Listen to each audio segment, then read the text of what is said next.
अपनी marathon series को आगे बढ़ाते हुए अब हम पहुंच गए हैं 12th क्लास के सबसे आसान चैप्टर पे। जी हाँ, बच्चों का चैप्टर बहुत अच्छा लगता है। एक तो 3 मार्क्स का आएगा ही, आप मान के चलो ऑलमोस्ट आएगा ही। दूसरी बात, बहुत ज़्यादा ईजी है। तीसरी बात, दिमाग ज़्यादा नहीं लगाना, सिर्फ परसेंटेज कैलकुलेट करनी है। आप समझ गए। Comparative statement and common size statement मैं इस वीडियो में पूरा कंप्लीट जड़ से खत्म करा दूंगा। समझाने के बाद उनके सम्स भी साथ साथ कराऊंगा। आइए करते हैं, थोड़ा सा ब्रीफ कर लेते हैं। आपको अच्छी तरह से पता है हमारी पार्ट बी बुक का नाम ही है analysis of financial statement. Financial statements को एनालाइज करना है।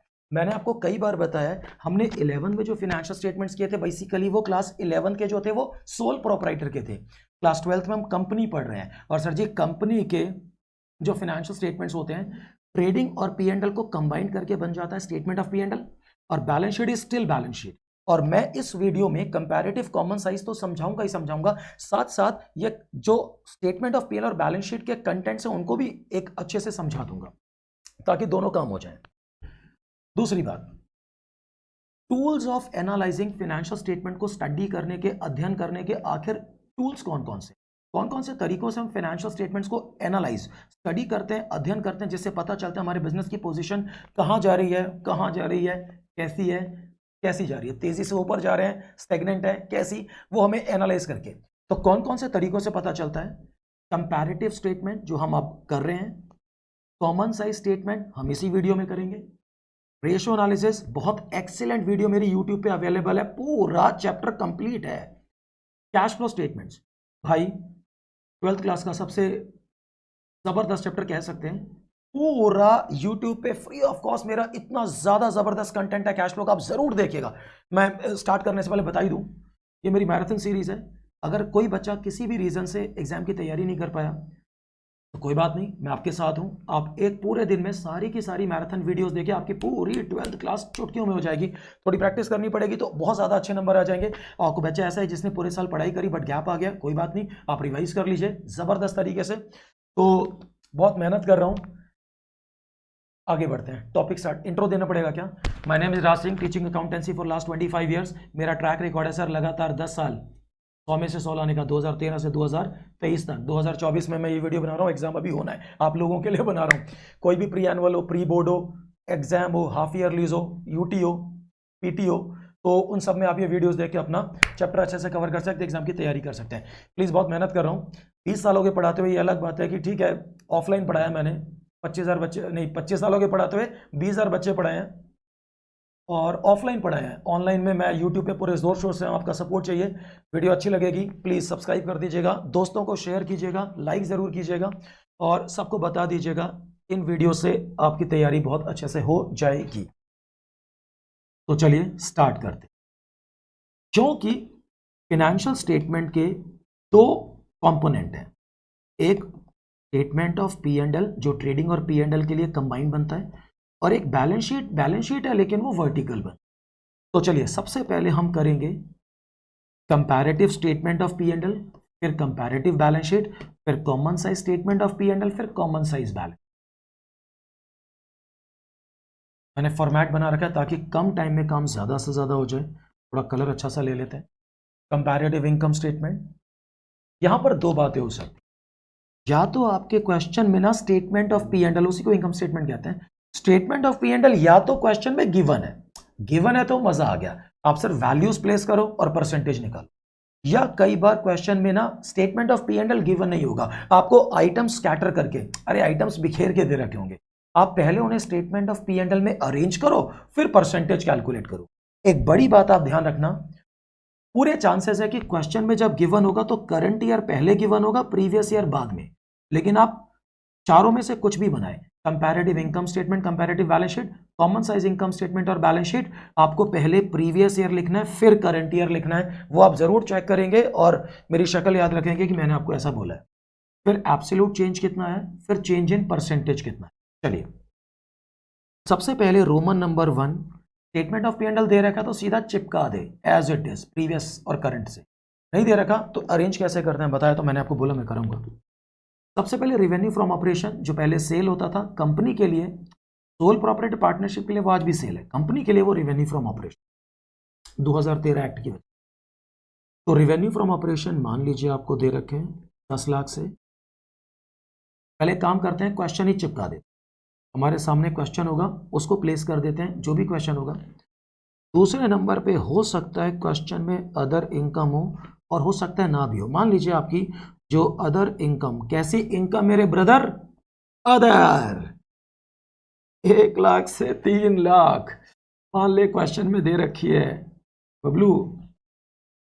दोनों का टोटल आ गया, टोटल रेवेन्यू। सीक्वेंस याद कर लो, ये अलग से भी आ सकता है 3 नंबर का, इस चैप्टर के अलावा। ये तो आएगा ही आएगा, 11 लाख से 15 लाख बाबा। चौथे नंबर पे हमारे statement of P and L companies act 2013 के अनुसार है एक्सपेंसेस जो माइनस। सबसे पहले cost of material consume.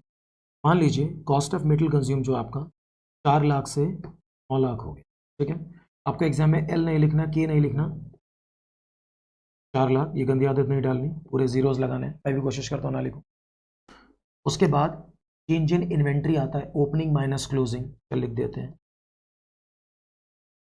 1 lakh से 2 लाख। उसके बाद एम्प्लॉयज़ बेनिफिट एक्सपेंसेस हैं, चेंज कर लेते हैं। मान लीजिए 2 लाख से 1 लाख हो रहा है। उसके बाद फाइनेंस कॉस्ट आता है, मान लीजिए 0 से 3 लाख हो रहा है। उसके पश्चात और भी बहुत कुछ आता है, आपके क्वेश्चन में सब कुछ नहीं आएगा। मान लीजिए अदर एक्सपेंसेस, अदर एक्सपेंसेस यहाँ 50,000 से 0 हो रहा है। मैं सारी वैल्यूज़ लेके चल रहा हूँ ब्रदर। टोटल एक्सपेंसेस कितने हो गए? 4 लाख, 5 लाख, 7 लाख 50,000, और यहाँ और 2 11 और 12 और 3 15 लाख रे बाबा। यहाँ पे करेंगे 5 is equal to net profit before tax, net profit before. चल तो और यहां लिखेंगे 3 माइनस 4, यानी कि 3 टोटल रेवेन्यू माइनस 4 यानी कि एक्सपेंस। 10 लाख में से 7.5 लाख, 3 लाख का नेट, 3.5 लाख का नेट प्रॉफिट बिफोर टैक्स पिछले साल का है। और सर जी ये हमारा 15 में से 15 गया, 0 हो गया। क्या मजा आया? क्वेश्चन में अगर टैक्स का प्रतिशत दे रखा है, मान ले 50% टैक्स बोल, इसका निकालें। 3,50,000 का आधा 1,75,000, इसका तो क्या ही निकालोगे बेचारे। ये आ जाएगा नेट प्रॉफिट आफ्टर टैक्स, ये 1,75,000 ही बचेगा। नहीं नहीं नहीं नहीं नहीं बेटा, ना ना बेटा मुन्ना ना, अभी तो हमने सिर्फ क्वेश्चन चेपा है। देख अगर तो statement of P and L given है तो इतनी मेहनत नहीं, दे रखा है सीधा चिपका, सीधा चिपका। आइटम्स बिखेर के दे रखे तो थोड़ा इस सीक्वेंस को याद रखना, बुक में भी लिखा हुआ देख लेना, सीक्वेंस में करना है। अब जो है चैप्टर मेन है comparative income statement, absolute change, percentage change. 10 lakh से 12 लाख, मानते हो 2 लाख का चेंज आया, तो परसेंटेज कैसे निकालते हैं? परसेंटेज निकालते हैं उस्ताद जी, 2 लाख का absolute change divide by previous year into 100, 2 lakh upon 10 lakh, 200 आ गया। चलिए अगला, अदर इनकम 1 लाख से 3 लाख, कितनी इंक्रीज हो रही है? 2 लाख, 2 लाख अपॉन ये प्रीवियस 1 लाख, कितना आ गया?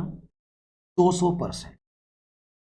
चलिए अगला, 11 लाख से 15 लाख, 4 लाख का इंक्रीज है। मैंने कहा एल नहीं लिखना है, तो परसेंटेज के लिए आपके पास तो कैलकुलेटर अलाउड नहीं है, लेकिन मैं वीडियो लंबी नहीं करना चाहता और आप वीडियो छोड़ के ही भाग जाएंगे, मैं कैलकुलेटर ऐसे हाथों से करूंगा तो सर जी 36.36%, बिल्कुल ठीक है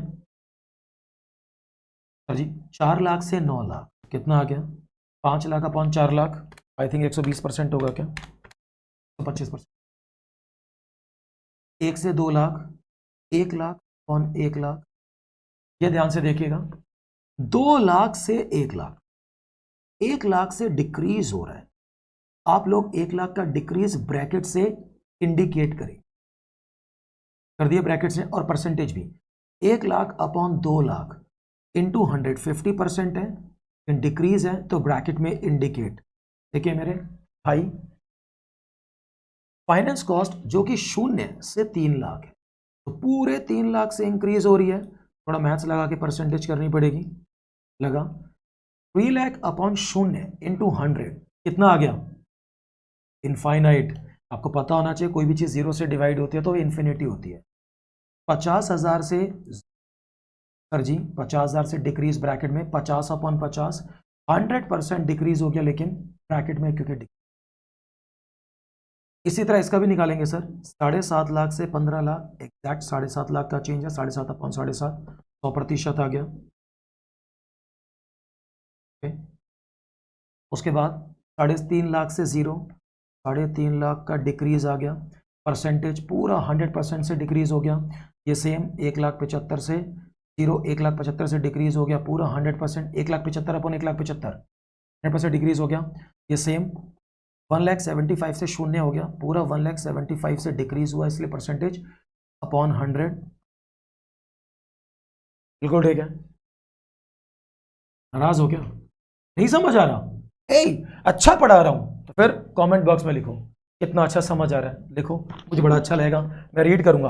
और अगर कोई डाउट है तो वो भी कमेंट बॉक्स में लिखो, ताकि मैं बड़े आराम से, चाहे कितनी भी रात हो जाए, मैं भाई साहब सारे कमेंट के रिप्लाई करके तब सोऊंगा, और आपके एग्जाम में मैं आपके साथ हूं, ये हमेशा ध्यान रखना। चल फिर आ जा भाई। It was all regarding comparative income statement के बारे में एक अच्छी बात बताना भूल गया। जरा मेरा हाथों की डायरेक्शन देखना। Previous year, current year, absolute percentage, previous year, current year, absolute percentage. कैसे चल रहा है? ऐसे previous year, current year, absolute percentage, previous, current, absolute, ऐसे हाथ चल रहा है। इसको हॉरिजॉन्टल एनालिसिस बोलते हैं। क्या बोलते हैं इसको? Horizontal analysis. आप ऐसे पाएंगे तो आपको कुछ नहीं मिलेगा। देखो ये 20% और ये 200%, कोई ऐसा थोड़ा ना, ये 220 36 थोड़ा ना होता है। वर्टिकली आप कुछ नहीं पाएंगे, ये हॉरिजॉन्टल है, हॉरिजॉन्टल, ये बात आप याद रखें। अब मैं आपको कराने जा रहा है सीधा जड़ा, अब मैं आपको कराने जा रहा हूं कंपैरेटिव बैलेंस शीट। ये कंपैरेटिव बैलेंस शीट, फिर वही बात, या तो बैलेंस शीट क्वेश्चन में गिवन है, और अगर बैलेंस शीट क्वेश्चन में गिवन नहीं है तो आपको बैलेंस शीट गिवन है तो सीधा चिपका के परसेंटेज, नहीं गिवन तो पहले बैलेंस शीट का पिरोना पड़ेगा, रोना नहीं पड़ेगा, पिरोना पड़ेगा, सेट करना पड़ेगा, उसके बाद हम लोग परसेंटेज निकालें। आजा फिर मदद करते हैं, आजा। सबसे पहले आती है इक्विटी एंड लाइबिलिटी। सबसे पहले शेयर होल्डर्स फंड। सर जी मान लीजिए शेयर होल्डर फंड हमारा है, शेयर होल्डर फंड में भी कंटेंट होते हैं। मान लीजिए शेयर होल्डर फंड में शेयर कैपिटल है 6 लाख से, उसके बाद मान लीजिए रिजर्व एंड सरप्लस 1 लाख से, उसके बाद ऑन करंट लाइबिलिटीज में मान लीजिए लॉन्ग टर्म बोरोइंग है 2 लाख से 4 लाख, और मान लीजिए करंट लाइबिलिटीज में ट्रेड पेबल है 1 लाख से 1 लाख। बराबर भी करके दिखाते हैं ना एक बार। सर जी ये आ गई आपकी लाइबिलिटीज का टोटल, कितना आ गया टोटल? ये 2 8 9 और 1 10, टोटल आ गया 10 लाख से 20 लाख। उसके पश्चात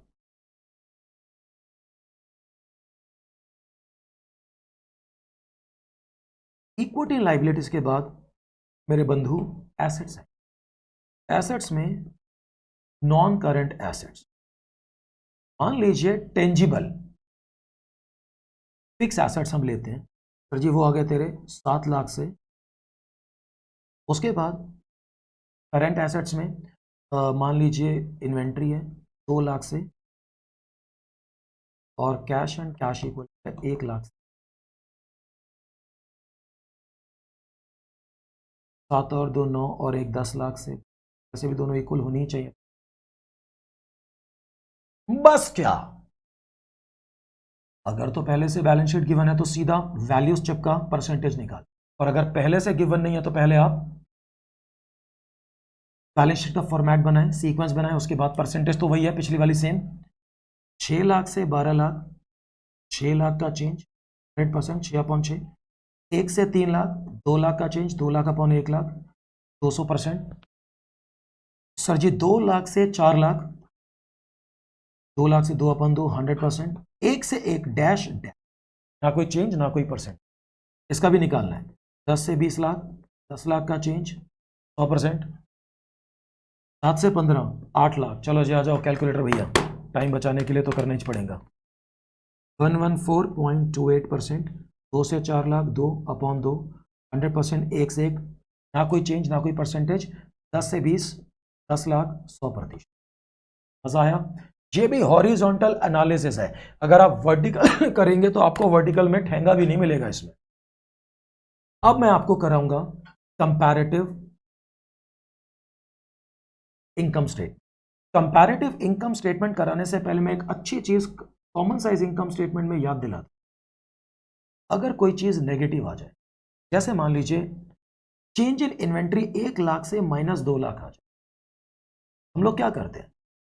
आप जानते हैं ना, चेंज इन इन्वेंट्री नेगेटिव हो सकती है, ओपनिंग माइनस क्लोजिंग। ओपनिंग ज्यादा है तो पॉजिटिव, क्लोजिंग ज्यादा है तो negative.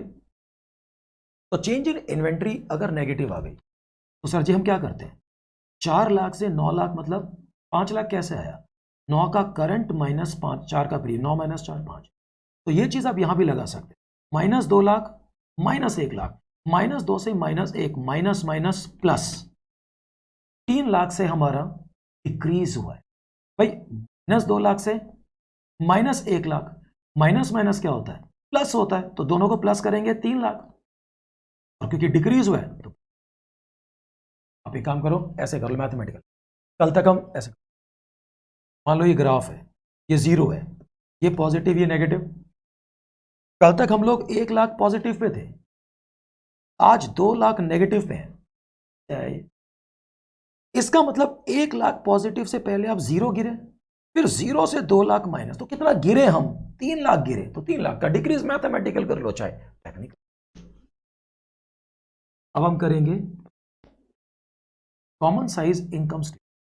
As far as common size income statement is concern, common size income statement में हम लोगों को सारे के सारे इनकम स्टेटमेंट के आइटम्स को किसी एक कॉमन फैक्टर नहीं, रेवेन्यू फ्रॉम ऑपरेशन के कंटेक्स्ट में परसेंटाइल करना पड़ेगा कि हर आइटम हमारी सेल की कितनी परसेंट। मान लीजिए इनकम हमारी सेल की 10%, इंप्लॉइज बेनिफिट हमारी टोटल सेल की 40%। तो इस तरह से करके दिखाऊंगा ऐसे।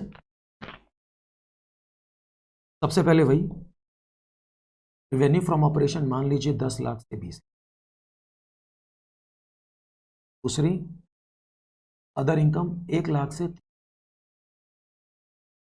पहले मैं सोच रहा था वही वाला उठा लेता, उसी पे कर देता, बट फिर मेरे को लगा एक बार थोड़ा रिवाइज हो जाएगा, कम से कम ये तो रिवाइज होना जरूरी। बैलेंस शीट तो आसान।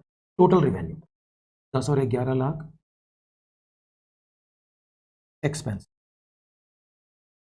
एक्सपेंसेस में कॉस्ट ऑफ मटेरियल कंज्यूम मान लीजिए 6 लाख से 13 लाख। उसके बाद एम्प्लॉयज, नहीं सब कुछ क्वेश्चन में गिवन नहीं, जो गिवन है वो लिखो। 2 लाख से सीधा अदर एक्सपेंस, 1 लाख से टोटल एक्सपेंसेस कितने हो गए?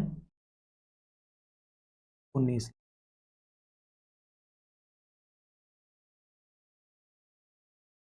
5 आएगा, 3 - 4 net profit before tax.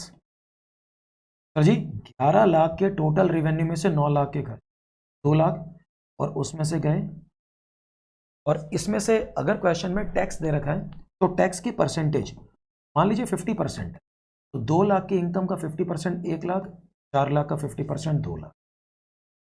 Sir ji ये आ गया net profit after tax 1 lakh. अब पता क्या है, आप सबसे ऊपर दिए गए फॉर्मेट देख लो, previous year, current year, percentage of revenue from operation, percentage of revenue from operation current year. पहले प्रीवियस ईयर, आप इस 10 लाख के रेवेन्यू फ्रॉम ऑपरेशन को 100%। अब 1 लाख की अदर इनकम 10 लाख का 10%, 1 लाख अपॉन 10 लाख इंटू, ये 11 लाख की टोटल रेवेन्यू 10 लाख का 110%। 6 लाख की cost of material, 6 lakh upon 10 lakh total revenue का 60, 2 lakh upon 10 lakh 20%, 1 lakh upon 10 lakh 10%, 9 lakh upon 10 lakh 90%, 2 lakh upon 10 lakh, 1 upon 10 lakh, 1 upon, हमने हर आइटम को रेवेन्यू फ्रॉम ऑपरेशन यानी कि सेल के कंटेक्स्ट में कन्वर्ट कर कि ये आइटम उसका इतना प्रतिशत है। करंट ईयर 20 लाख का करंट ईयर के लिए परसेंटेज 100%, 3 लाख 20 लाख का 15% होता है शायद, क्या पक्का ही होता है, 3 lakh upon 20 lakh, 23 lakh upon 20 lakh 115%, 13 lakh upon 20 lakh 35%। Meaning समझ रहे हो ना भाई, total cost of material, total sale का कितना परसेंट हम खर्चा निकाल रहे हैं। 4 लाख अपॉन 20 लाख, 2 लाख अपॉन 20 लाख, ये 19 upon 20 lakh, 4 upon 20 lakh, 2 upon 20 lakh. Sir ji ये ठीक है हमारा कॉमन साइज इनकम स्टेटमेंट। अब अपन करेंगे कॉमन साइज बैलेंस शीट, जो बहुत ही आसान है, और मैं सोच रहा हूं कि मैं इसको इसी में परसेंटेज चेंज करके सफाई कर दें। सफाई अभियान हटा देते हैं, और ये हमारा वर्टिकल एनालिसिस होता है, ये भी मैं इसमें बता दूंगा, उसमें भी बता सकता था, I mean common size balance income statement में भी बता सकता था, क्या बताए थे। चला जा फिर, ये चेंज होंगे, एब्सोल्यूट चेंज नहीं होगा, वही होगा percentage of total previous year का, परसेंटेज ऑफ टोटल। इसमें क्या करते हैं, बैलेंस शीट के टोटल को 10 लाख 20 लाख को 100% मान, इस साल भी 10 लाख और 20 लाख को 100। और अब आपको हर एसेट और लाइबिलिटीज को टोटल एसेट लाइबिलिटीज के कंटेक्स्ट में कन्वर्ट करना है। जैसे कि शेयर कैपिटल 6 लाख 10 लाख के टोटल लाइबिलिटी का 60%, 6 upon 10 into 100। Reserve and surplus 1 lakh total 10 lakh का 10%, यानी कि 1 upon 10 lakh. 2 lakh upon 10 lakh 1 upon 10 lakh. Sir यहाँ हमारे total fix asset tangible 7 lakh जो है वो टोटल एसेट 10 लाख का 70% है, 7 लाख अपॉन 10 लाख। ये 2 लाख अपॉन 10 लाख, ये 1। यहां आ जाओ, 12 लाख के शेयर कैपिटल इस साल टोटल 20 लाख का 60%, 3 लाख टोटल 20 लाख का 15% है, 4 लाख 20% है, 1 लाख 5। इसी तरह इस साल टोटल एसेट हमारे fix assets 15 lakh, total 20 lakh के टोटल एसेट्स का 70% है। 4 लाख की ये हमारी जो भी थी इन्वेंट्री 20% है। 1 लाख का जो कैश है वो टोटल एसेट्स का 5% है। There is no big deal. Last चीज जो इस चैप्टर मुझे बतानी है वो ये बतानी है कि ये वर्टिकल एनालिसिस है। मैंने आपको इसी वीडियो में बताया कि जो कंपैरेटिव है वो ऐसे चलता है, हॉरिजॉन्टल वर्टिकल आपको ठेंगा भी नहीं मिलेगा, उल्टा है। ये वर्टिकल एनालिसिस है, आपको हॉरिजॉन्टल ठेंगा भी नहीं मिलेगा। देख ठेंगा वर्टिकल देखो, 60%, 10%, 70 और 20 90 और 10 100 आ रहा है टोटल। यहाँ देखो 70 और 20 90 और 10 100, 75 और 5 80 और 20। सर ये वर्टिकल चल रही है। एक बार हॉरिजॉन्टल देख, ठेंगा देख। हॉरिजॉन्टल तो ठेंगा भी नहीं मिलेगा। देख कैसे, 7 लाख से 15 लाख का 70% और 75% से तो कोनो चेंज नहीं है, कोई लेना देना ही नहीं है मेरे भाई। तो ये हमारी कॉमन साइज है। मैं आपको एक बात दोबारा बता दूं सर जी, इन एग्जाम में जो भी आपके फाइनल एग्जाम है मैं आपके साथ पूरी तरह से मौजूद हूं। आपको जो डाउट है कमेंट बॉक्स में डालिए, बताऊंगा। ज़्यादा से ज़्यादा शेयर कीजिए अपने दोस्तों के साथ, सबको फ़ायदा होना चाहिए। ज़्यादा से ज़्यादा कमेंट्स कीजिए, ज़्यादा से ज़्यादा लाइक कीजिए, ज़्यादा से ज़्यादा सब्सक्राइब कीजिए। अपने भाई बहन गर्लफ्रेंड बॉयफ्रेंड ये नहीं रहने देते हैं, चाचा चाची मामा मामी कज़न कुज़न सबको बोल दो सब्सक्राइब कर लें, सबके फ़ायदे के लिए। सब जब भी आएंगे 12th 11th में याद रखेंगे, 12th के बाद भी वीडियो डालूंगा, ये मत सोचना, तब भी आपके फ़ायदे के लिए। तो चलिए अगली वीडियो पे चलते हैं ताकि आपको और ज़्यादा सीखने को मिले। Thank you so very much, God bless you all, bye bye.